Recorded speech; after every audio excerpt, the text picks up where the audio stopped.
Je me rappelle que j'ai regardé une fois une interview, une vidéo de Vladimir Poutine en 2017. Il disait en fait, ceux qui n'auront pas compris que l'intelligence artificielle et la nouvelle technologie a dominé dans ce monde seront en retard. Entreprises comme Minotech permet au fait aux hôpitaux de pouvoir avoir une AI qui permet d'analyser les radios des patients. Alors, lorsqu'on regarde leur site internet, ils disent au fait pour un docteur en Afrique, il y a à peu près 60 000 patients. Et si ce docteur-là doit analyser les radios de tous ces patients-là, la nécessité c'est très compliqué. C'est que Elon Musk essaie de faire une OPA agressive pour racheter tout OpenAI actuellement. Pour tout racheter. Voilà. Reste la news. Ça c'est les. Bon. Ça c'est le combat des boss. C'est le combat des suspendus. Tu ne mets pas des doigts.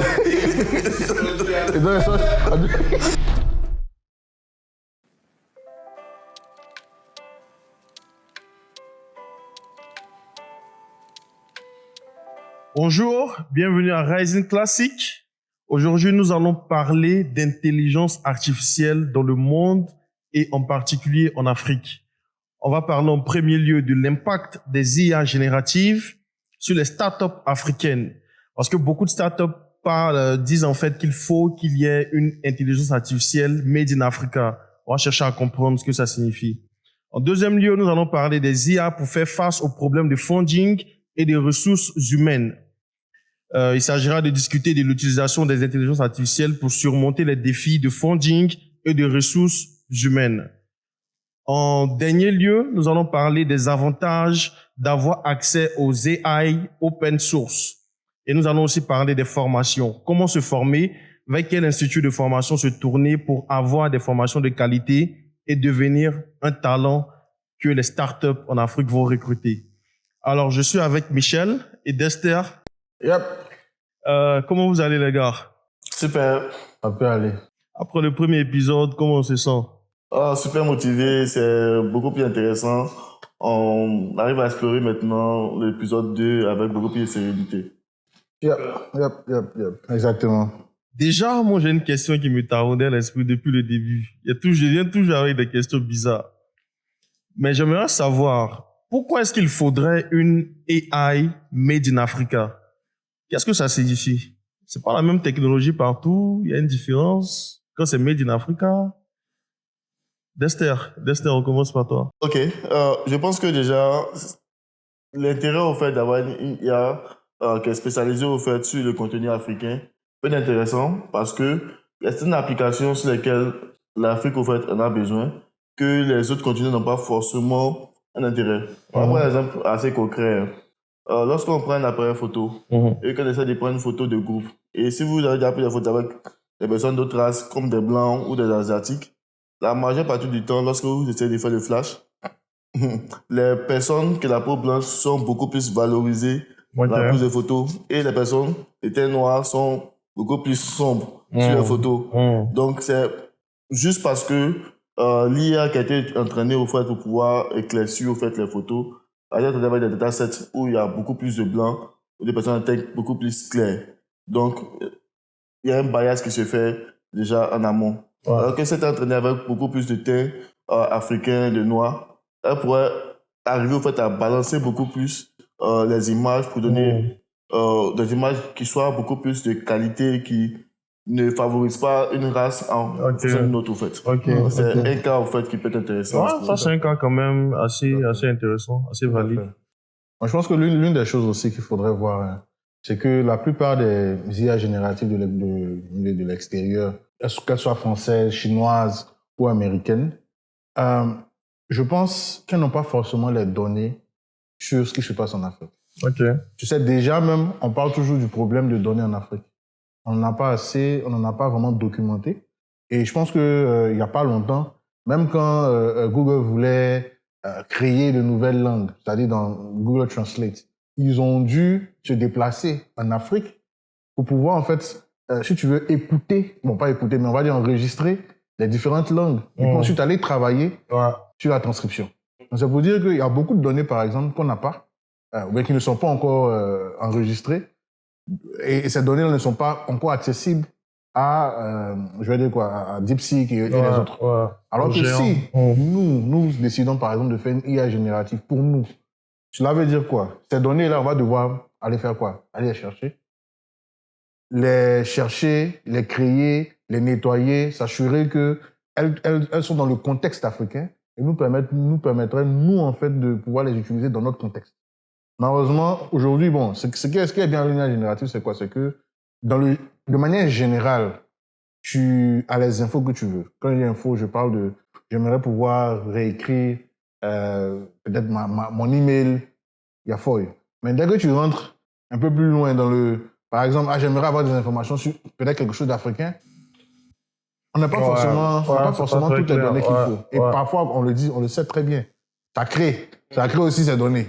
Donc finalement, tu te rends bien compte que pour l'Afrique, je pense qu'on a vraiment besoin, nous, de s'asseoir et puis penser à des manières pour nous de pouvoir capturer les données qu'il faut et puis créer une IA générative tout simplement. D'accord, je vois. Donc, lorsqu'on parle d'IA générative made in Africa, il ne s'agit pas d'une technologie différente. Il s'agit en fait d'un contexte différent. Ok, je vois. Mais actuellement, avec la difficulté, comme tu en as parlé tantôt, d'avoir des données. Parce qu'on sait que, bon, le machine learning, l'IA, c'est des technologies qui consomment énormément de données. C'est à partir des données qu'elles ont consommées, qu'elles ont apprises, qu'elles pourront, générer de nouvelles données. Donc, comment est-ce qu'en Afrique, on aborde ce challenge-là des data? Parce que même lorsqu'on veut faire, ce qu'on appelle le market research, lorsqu'on veut lancer une startup ou bien une idée, on a une idée, on veut faire des recherches. Tant qu'on ne va pas sur le terrain pour nous-mêmes créer nos propres données, c'est un peu compliqué d'avoir des données en ligne, des données spécifiques sur certains aspects en ligne. Donc, comment est-ce qu'on aborde ce challenge de data en Afrique? Je pense que tu parles déjà de connaissance de cause. Lorsqu'on veut lancer un business, on a besoin de ce data.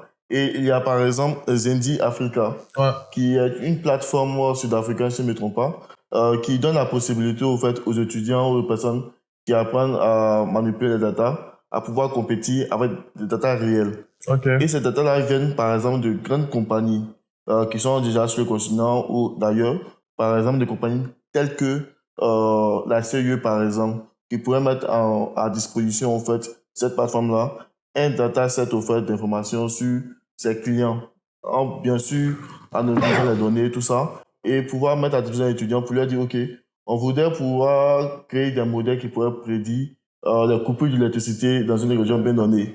Et les étudiants, ils ont ce challenge-là de pouvoir créer des modèles prédictifs pour dire ok, dans telle région, il pourrait avoir une coupure d'électricité avec cette taux de probabilité-là. Et derrière, les étudiants qui ont créé des modèles les plus performants, qui pourront en fait prédire de manière assez claire ces baisses de tension-là, pourront recevoir par exemple des prix ou pouvoir même déjà mettre dans les CV, pouvoir essayer de valoriser les CV pour pouvoir avoir accès à des offres d'emploi. Donc Zendi Africa par exemple, c'est une plateforme réellement qui permet de mettre en avant cet esprit-là en fait de chercheurs en fait en Afrique. Tout à fait. Je dirais une chose, c'est que ici, quand on parle d'IA générative, quand tu parlais de données tout à l'heure, comment les collecter et tout, je pense que de l'autre côté, ils ont réussi en tout cas à créer, si tu veux, des startups ou encore des banques de données qui leur permettent de pouvoir simplement créer ce type d'IA. Je pense que pour nous, ce serait je prends juste même le cas de notre Nushi national. Tu vois, le Nushi national, je pense pas qu'il sera bien compris par, comment on appelle ça, par OpenAI ou tout autre. Tu vois? Il ne sera pas forcément bien compris. Donc, ce qui veut dire qu'à notre niveau, je pense qu'on a même des dictionnaires de Nushi. Je pense que sur nos Facebook, par exemple, on a beaucoup de personnes qui s'expriment en Nushi. Donc, je pense que pour nous, en réalité, je pense qu'il y a des datas qui sont publics. Cependant, c'est la manière de les collecter maintenant qui sera un peu difficile pour nous. Donc, la manière de les collecter va peut-être demander à ce que des startups, pourquoi pas, tu vois, puissent se dire, OK, on a besoin de créer ce type de données-là. Donc, il faudrait, par exemple, nous, pourquoi pas créer des solutions qui nous permettent de scraper l'Internet et puis rapidement retrouver ces données-là. Mais au-delà de ça, ils doivent aussi pouvoir mettre en place des pipelines offline, dans le sens de, je veux capturer, je vais dire, les journaux. Je veux capturer, par exemple, ce qui se dit dans les journaux. Je veux capturer, par exemple, les informations dans les journaux. Dans ce sens-là, c'est vrai qu'on, Dieu merci, aujourd'hui, on a des journaux en ligne. Mais c'est pas forcément accessible directement. Donc, peut-être qu'à leur niveau, ils auront à faire quoi? Aller offline, récupérer ces journaux-là Et puis maintenant, faire quoi c'est quoi le mot enregistrer un truc comme... C'est scanner, au fait. Yes, exactly. Donc, utiliser l'OCR pour pouvoir scanner ces informations, pouvoir les ajouter. Donc, tu vois que, en fait, je viens de dire, il y a beaucoup de travail offline à faire.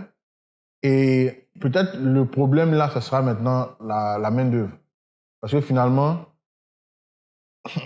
est-ce qu'on a l'argent pour pouvoir se lancer là-dedans? Surtout que ça va demander beaucoup de main-d'œuvre. Travail de classification de données. Travail de classification de données.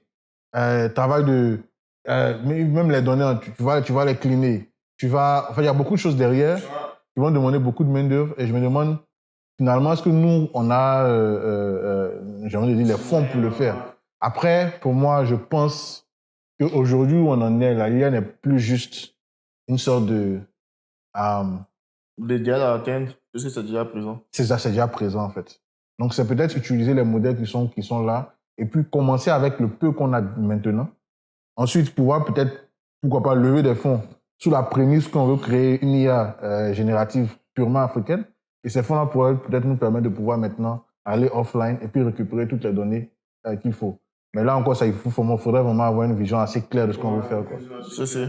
Je me rappelle que j'ai regardé une fois une vidéo de Vladimir Poutine en 2017 qui disait en fait que ceux qui n'auront pas compris que l'intelligence artificielle et la nouvelle technologie a dominé dans ce monde seront en retard. Ouais, et ça m'a un peu choqué d'entendre ça parce que je me dis, est-ce que tous les États, parce que de ce que tu viens de dire, il faut beaucoup de fonds. Il faut beaucoup de fonds pour pouvoir nettoyer les données, récupérer des données. En tout cas, ça demande beaucoup de financement. Est-ce que vous pensez qu'en Afrique ici, nos gouvernements sont à jour? Est-ce qu'ils comprennent l'enjeu, en fait? Je pense à ce niveau-là, peut-être que les gouvernements, pas encore, parce qu'il n'y a pas forcément d'initiatives financières à leur niveau, mais les startups, elles, oui. Par exemple, lorsqu'on prend le cas de Curacell, qui est une compagnie nigériane qui permet au fait aux entreprises de pouvoir proposer des assurances aux fintech, aux banques, aux entreprises de logistique. Elle, dans son cas, elle a besoin au fait d'utiliser l'AI pour pouvoir s'assurer qu'il n'y a pas de fraude aux assurances. Donc, elle se débrouille pour avoir accès aux data, pour pouvoir en fait les mettre à disposition en fait de ces compagnies-là et à la fin en fait pouvoir assurer en fait à l'entreprise ou à la banque que l'assurance, le fait qu'elle doit payer en fait ou rembourser un client, c'est logique au fait parce que la personne au fait aura au fait subi réellement un préjudice. Okay. Donc pour l'entreprise privée, c'est vraiment logique pour elle. C'est le cas aussi d'autres entreprises comme par exemple Minotech, qui elle au fait permet au fait aux hôpitaux de pouvoir avoir une AI qui permet au fait d'analyser les radios des patients. Parce que lorsqu'on regarde les sites internet, ils disent au fait que pour un docteur en Afrique, il y a à peu près 60 000 patients. Et si on doit analyser, si ce docteur-là doit analyser les radios de tous ces patients-là, lorsqu'il y a la nécessité, c'est très compliqué. Donc, ils mettent à disposition cette IA qui permet de réellement pointer au fait les problèmes qu'il y a sur les radios. Donc, l'incentive pour les entreprises privées, c'est déjà là. Je pense que lorsque ça va se généraliser, les États vont se dire, ah, ok, j'ai pas besoin en fait forcément d'investir des milliards en amont pour aller prendre des technologies qui sont déjà ailleurs. Parce qu'il y a des entreprises privées ici qui font déjà la capacité technique, le savoir-faire pour pouvoir nous aider en fait, à implémenter nos solutions locales en fait. Donc, si je comprends bien, c'est-à-dire les startups locales, les entreprises locales qui ont compris ce challenge-là vont lever des fonds qui vont les aider en fait dans leur recherche, dans tout ce qu'il faut. Et après, un peu plus tard, les gouvernements vont se rendre compte que il y a une technologie ici qui existe qui peut résoudre tel ou tel problème. Est-ce que on a un exemple de start-up? Parce que tu as parlé de Curacell, je sais qu'ils sont au Nigeria, mais dans l'Afrique francophone, est-ce qu'on on est un peu conscient de ces enjeux-là aussi? Oui, en Afrique francophone, par exemple, on a Tolbi. Tolbi, qui est une start-up. Bon, c'est pas de l'IA générative, mais c'est de l'IA qui est appliquée à l'agriculture.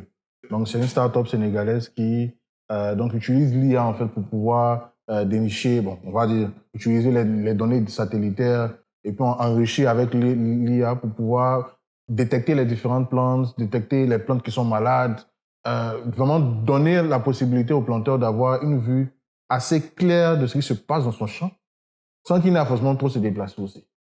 Tu vois. Et là, ça lui permet de faire quoi? De savoir exactement, écoutez, si telle plante est malade, peut-être que c'est maintenant que je dois je vais dire l'enlever avant qu'elle puisse contaminer toutes les autres plantes, par exemple.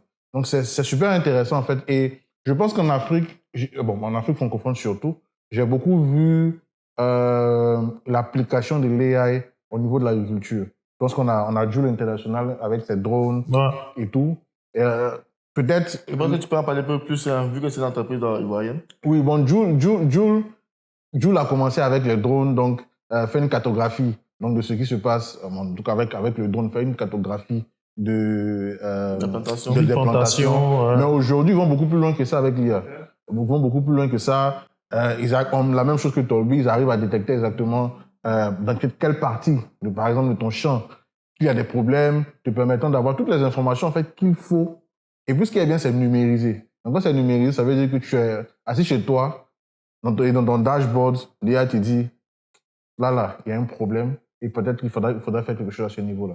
Et c'est ce qui est super intéressant avec tout ça. Mais après, moi, je te dirais que tu parlais tout à l'heure de Curacell.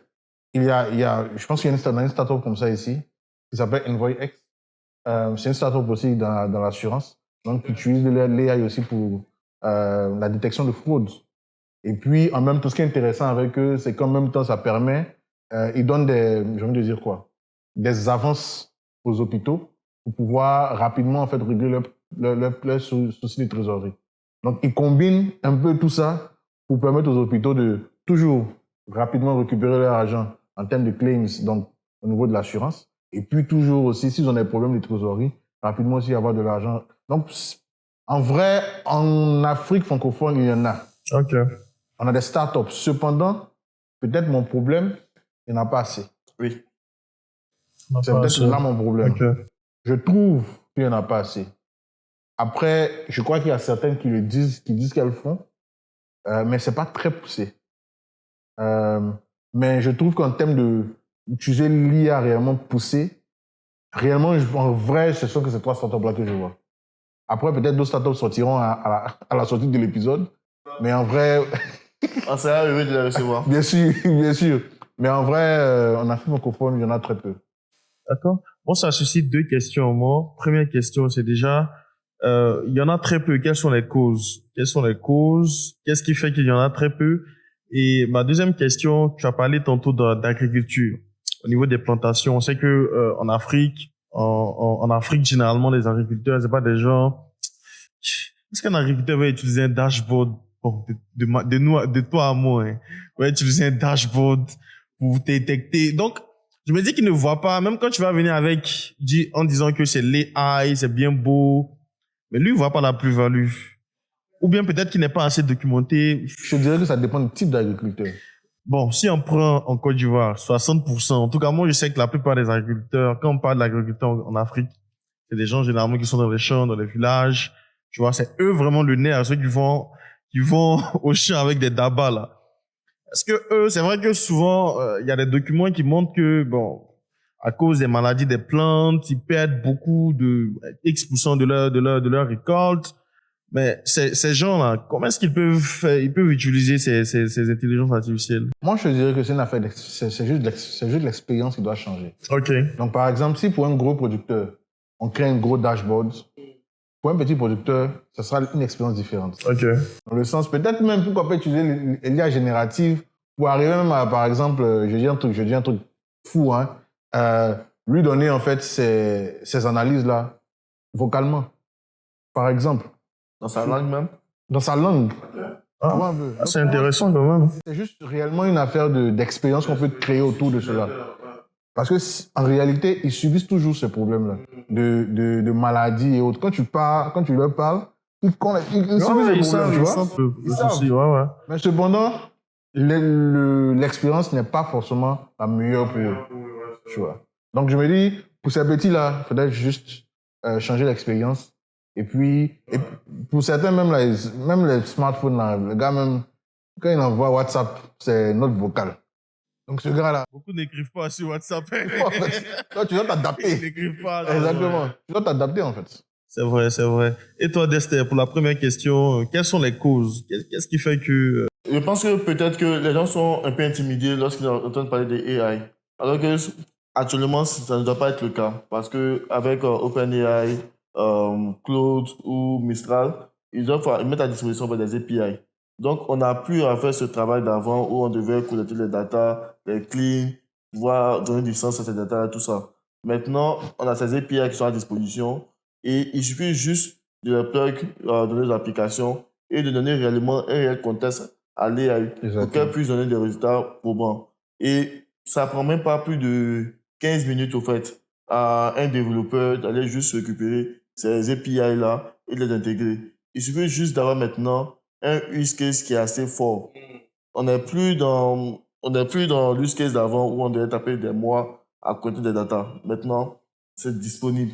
Et c'est l'information qui peut-être manque au fait aux développeurs. Et derrière aussi, les CEO ou les founders ne sont pas forcément au fait de ces technologies-là. Ils savent que OpenAI existe, le chat existe et tout ça, mais ils ne savent pas forcément que les idées les plus folles qu'elles ont en termes d'application et tout ça, sont maintenant possibles avec l'AI. Et c'est juste une question maintenant d'information, aller à l'information. Et je pense que si on peut mettre à disposition des cadres assez spécifiques où ces founders-là peuvent venir et voir en fait des démos de produits qui marchent avec l'AI. Juste peut-être des démonstration technique la plus light possible pour ne pas qu'ils soient intimidés par le code de tout ça. Moi, se rendre compte que les idées qu'ils ont et qu'ils ont tous gardées, les tueurs se disaient oh, c'est trop fou, c'est pas possible et tout ça. Là, maintenant, c'est possible. Wow, wow. Super. Tu as parlé d'information, ça signifie que il faut beaucoup de formation aussi, hein. C'est vrai qu'on va parler un peu plus tard, mais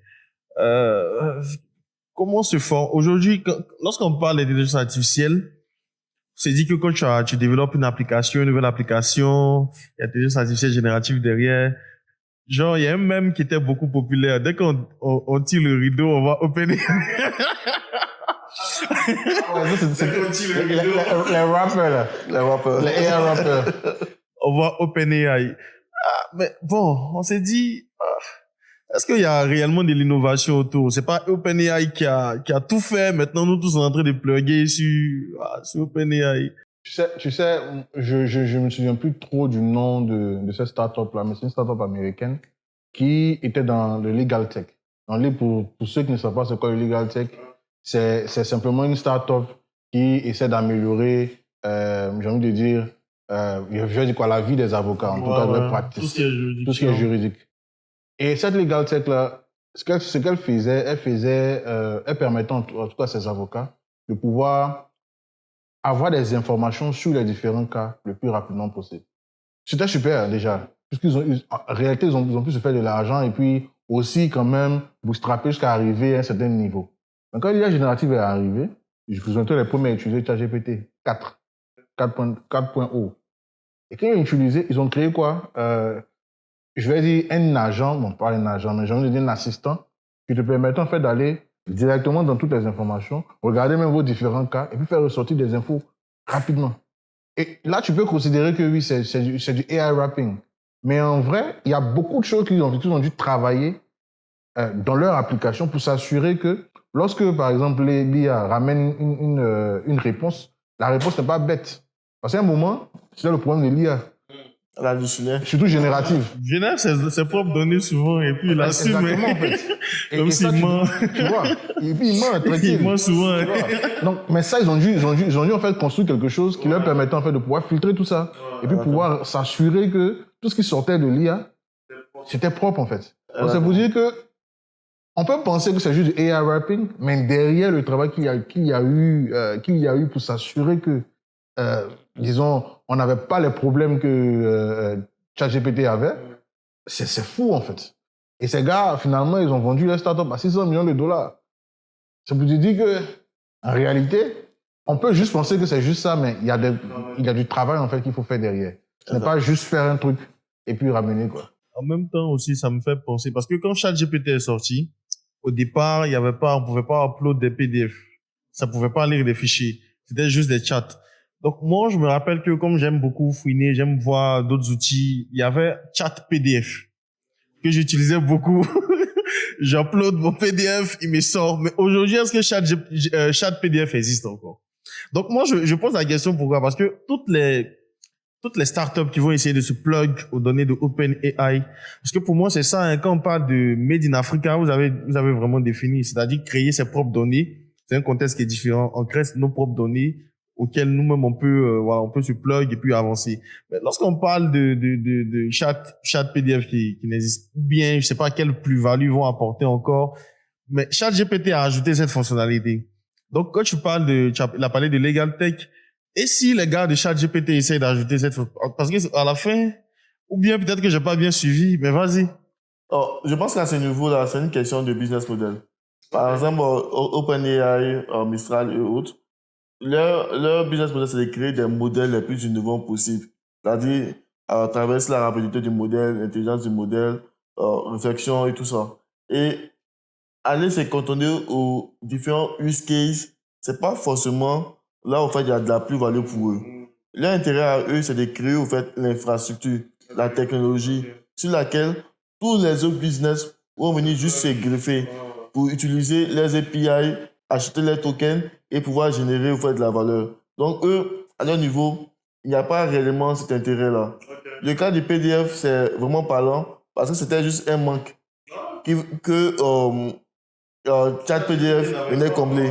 Mais c'était pas réellement une plus-value. Une plus-value. Pourtant, une compagnie africaine qui décide de faire utiliser l'OpenAI pour travailler sur ces données va pouvoir maintenant utiliser ces données locales qu'elle a pu connecter son business pour fine-tune. C'est-à-dire, prendre ce modèle qui est assez général pour le mettre dans un contexte qui est assez spécifique au cas de travail sur lequel il travaille. Donc, cette AI-là ne sera plus réellement vaste au fait. Elle va juste se cantonner au fait un domaine très particulier pour que lorsque quelqu'un vienne et pose une question et que l'AI ne soit pas là à répondre à une question, par exemple, j'ai lancé une AI qui doit permettre de faire détecter les plantes, dire par exemple c'est quelle plante, comment l'arroser, comment la soigner, tout ça. Et tu poses une question par exemple sur le coding. Cette AI-là, si elle est bien fine-tune et qu'il y a les bons prompts qui sont ajoutés, elle ne va pas du tout te répondre pour ta question de coding. Parce que ça sort du cadre dans lequel elle a été maintenant spécialisée.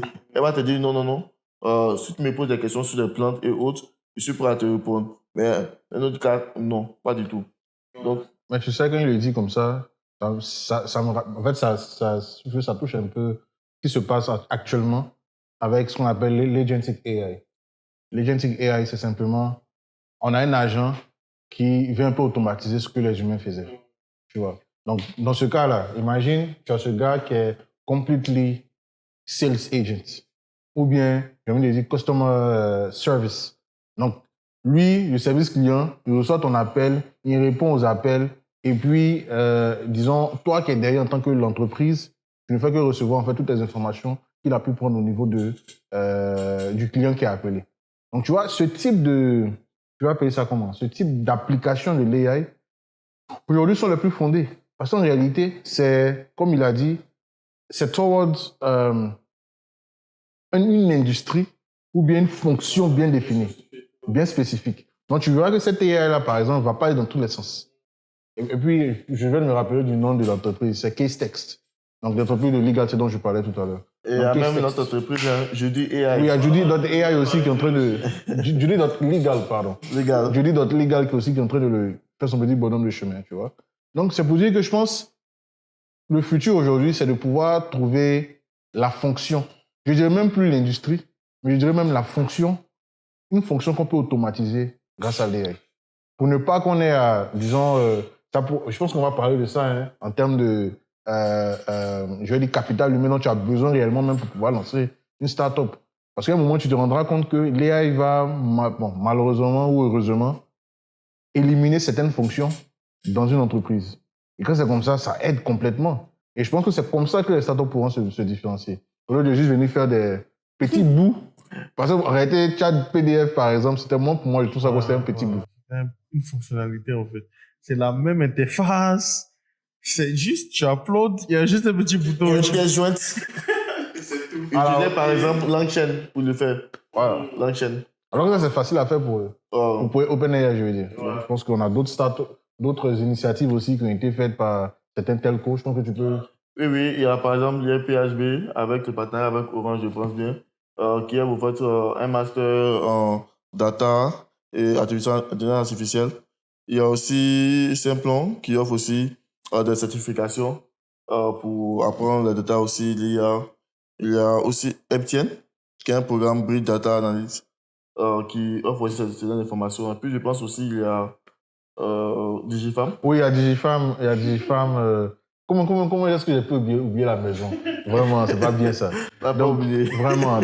Donc, tu vois Digifam, par exemple, qui, bien sûr, avec la problématique genre, donc qui essaie de former des femmes qui vont devenir des développeuses de demain, tu vois. Et dans cette formation-là, il y a comment je vais appeler ça? La spécialité IA. Il y a même d'autres spécialités qui sont super intéressantes. Donc, ce que pour nous, tu vois, je dirais que il y a des initiatives comme ces initiatives-là qui essaient de pouvoir créer, j'ai envie de dire, la ressource humaine de demain. Tu vois, la ressource humaine de demain. Parce qu'en réalité, l'IA va demander des personnes assez spécialisées. Aujourd'hui, on en parle comme ça, mais en vrai, pour pouvoir se différencier demain, il faudra des personnes qui sont vraiment très spécialisées dans cette technologie-là et qui vont apporter leur plus-value. Dieu merci, on a donc, comme je l'ai dit, Digifam, je le répète encore, c'est la maison. Donc, Digifam qui... Oui, d'ailleurs aussi, il y a le fait qu'on doit pouvoir aussi avoir accès aux open source. Il y a des modèles AI open source. Ouais. Et donc, les étudiants de ces différents centres de formation ou des personnes qui apprennent en autodidacte peuvent aller bidouiller, au fait. Peuvent aller sur GitHub ou sur d'autres plateformes. C'est pas DeepSeek est open source, non? Ouais, exactement. Pouvoir récupérer ces modèles-là et puis bricoler. Il y avait par exemple quelques Africains qui sont allés pour essayer d'améliorer même le guide d'installation en fait, de DeepSeek. Je vais l'expliquer beaucoup plus clairement et puis aussi expliquer aussi comment l'installer sur du matériel qui est, on va dire, un peu obsolète par rapport au fait à la technologie qui a été développée. Parce que malheureusement, nos étudiants n'ont pas accès forcément aux derniers Mac et autres. Donc, j'en ai besoin. Et derrière, ces étudiants-là pourront, en fait, essayer, en fait, avec les savoirs qu'ils ont appris à travers ces différents instituts-là, les certifications, pouvoir essayer de créer leur propre version de DeepSeek. Pouvoir intégrer, par exemple, des datas qui sont beaucoup plus africaines. Parce que ce qui est intéressant avec DeepSeek ou Mistral, par exemple, c'est qu'ils sont open source. Ou Llama. Aussi, ils sont open source. Donc, derrière, ils peuvent voir exactement comment ça fonctionne. Quels sont les principes mathématiques ou autres qui ont permis au fait de pouvoir développer ces modèles-là. Donc, c'est assez excitant. Mais OpenAI n'est pas open source? Pouf! Ils étaient open source. Je crois que c'est même pour ça que, bon, il y a une différence entre open source et puis tu as un business model, tu es lucratif, hein, je me dis. Parce que c'est pour ça que Elon Musk a quitté, parce qu'il voulait faire du chiffre avec OpenAI, mais ils ont dit non. Tu es sûr que c'est lui qui voulait faire du chiffre? Qui ça? Elon Musk? Non. Bien sûr. Non, c'est le contraire. Ah bon? Sam Altman voulait faire du chiffre et Elon Musk voulait que ce soit un truc ouvert à l'humanité. Oui. Ah bon? J'ai regardé France 24 matin, c'est le contraire, ils ont dit. Non, en fait, il y a un souci, France 24 et Elon Musk pour le moment. Déjà, pour terminer aussi, je veux dire, bon, les instituts... En fait, je comprends. C'est que Elon Musk essaie de faire une OPA agressive pour racheter tout OpenAI actuellement. Pour tout racheter. Il va acheter à 100 milliards. Voilà. Moi, c'est la news. Ça c'est les... Bon. Ah, c'est le combat des boss. C'est le combat des suspendus. Tu ne mets pas des doigts. Il a même fait un tweet. Ils ont sur la note dans la bière. Il a fait un tweet où il disait, bon, quand il a su que Elon Musk voulait acheter à 100 milliards, il dit non, c'est plutôt moi qui vais acheter à Twitter à 10 milliards. Il dit, non, il faut les combats des 10 000, 20 000. Ah! Ouais, Seigneur. C'est la chose, tu te regardes et tu dis, ouais, ok, il y a un fouille. Achetez ce modèle, là. 10 milliards de dollars comme ça. T'as dit le PIB de tout un pays, de tout un continent comme ça. Non, c'est incroyable. Ouais, 100 milliards, c'est plus que le PIB de la Côte d'Ivoire. Ouais, c'est pour 1,5 fois plus, en fait. Oui. Ouais, même toi, c'est My lord. incroyable. Comme vous avez parlé des instituts, au fait, pour comprendre, bon, devenir développeur, mais il y a aussi une autre tranche qui veut pas forcément développer voilà, tout ça, travailler sur des modèles de données et tout, mais eux veulent utiliser. Parce que dans chaque domaine, aujourd'hui, par exemple, là, si tu sais pas, par exemple, Grok, si tu n'es pas, tu es community manager, tu n'as plus besoin d'aller encore sur FreePic, télécharger des images, tu peux générer ton image. Tu vois, donc, il faut aussi, peut-être qu'il y ait des instituts ou bien des formations qualifiantes, qui vont enseigner, en fait, aux gens de différents corps de métier, comment utiliser les nouvelles technologies dans leur métier, en fait. C'est-à-dire, si tu es coach, si tu es créateur de contenu, par exemple, moi j'ai utilisé, quand je commençais, parce que comme je vous l'ai dit, je suis paresseux, je n'aime pas faire des vidéos chaque jour. Donc, j'ai utilisé, je crois que c'est Agent AI pour pouvoir générer un clone, pouvoir générer mon clone. Mais j'ai pas été satisfait. Parce que ma voix, je crois que j'ai essayé même avec mon monteur vidéo, ma voix n'était pas, c'est pas si c'est parce que j'ai pas donné une vidéo assez longue, mais ma voix n'était pas propre. Donc, il faut aussi former, voilà, différentes personnes dans différents corps de métier. C'est aussi important. Bon, là, c'est de la pub aussi déguisée. Je sais pas si c'est autorisé. Il y a Simplon qui commence un nouveau programme, Digital Creator. Simplon. Digital Creator pour ces questions-là. Et il fait partie du programme. Donc, je pense qu'il va essayer de pousser à ce niveau-là. C'est les patrons ici, hein. Ils sont dans tous les programmes. Ouais, les gens se présentent pas bien. C'est un peu bizarre. On voit qu'ils sont les dégoûts. Vraiment. Mais je pense que l'un des éléments, en tout cas, que les gens devraient faire, c'est... Je pense qu'il y a beaucoup de cours online.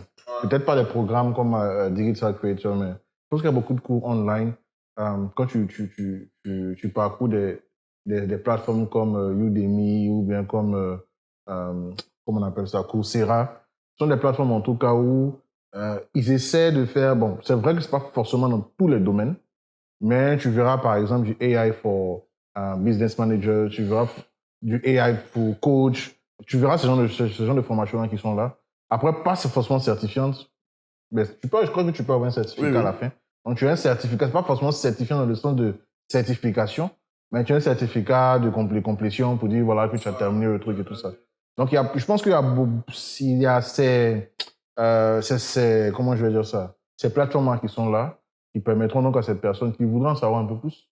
Mais bien sûr, je pense que dans ton cas, tu veux parler réellement dans la pratique, comment utiliser de manière pratique ces différents des use cases. Voilà. Donc je pense qu'à ce niveau-là, bon, on verra bien que Simplon fera. Et puis pourquoi pas, peut-être que tu viendras avec quelque chose. Bien sûr.